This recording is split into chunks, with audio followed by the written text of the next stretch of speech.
una namba ya Diamond kwenye simu yako? Namba yake level uliofikia na level aliyoko Diamond, tuna expect nyinyi mwe marafiki. Nilikuwa nayo kipindi fulani. Nilipohisi amenikosea, nikaona sina lazima. Kuna kipindi alinikosea kwa sababu nilisikia amesema kwamba tulirekodi wote ile nyimbo Single Boy. Na si kweli. Alafu anasema mimi ndo nilimfuta. Kwa kunikosea kwa Diamond nilihakikisha kutokana na mimi mwenyewe ndo nilifanya nyimbo yake. Lala Salama iko kuna albamu yake. Akanifuta, nikaisi amenikosea sana. Nilichoimba mimi akawa ameimba yeye, alichonituma nifanye. Nimefanya kwa mapenzi yote.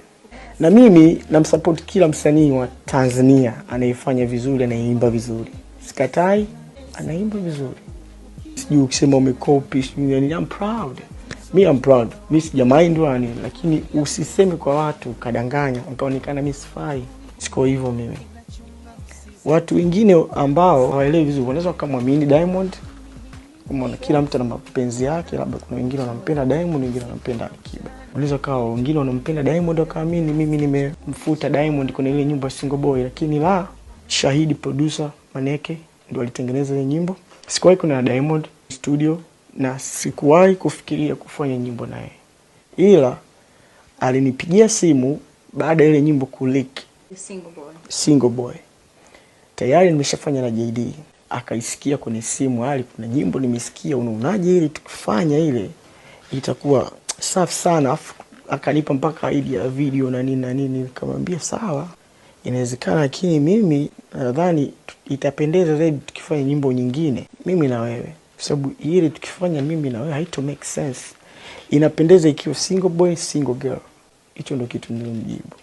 Akanambia poa, lakini wewe fikiria hiyo. Nikamwambia okay, lakini hata kama ningefikiria mimi sioni jibu hapo. Jibu ni hilo hilo. Hicho ndio kitu ambacho nilimjibu Diamond.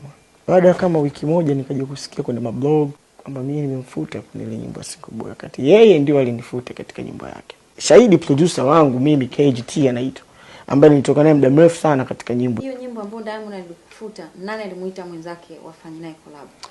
Hakuna alimuita mwenzake. Ilitokeaje? Ila mimi pale studio ambapo alikwenda kurecord Diamond ni studio ya kwangu mimi ambao nilikuwa imenitoa pale G Record, na watu wote wanajua nimetokea pale. Na yule producer alitengeneza ile nyimbo ndio alionitoa mimi, anaitwa KGT. Na kwenda kutembea kama nyumbani, nikamkuta Diamond ndani ya studio anafanya na record.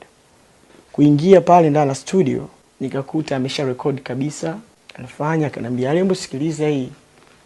Nikasikiliza, nikamwambia vizuri sana.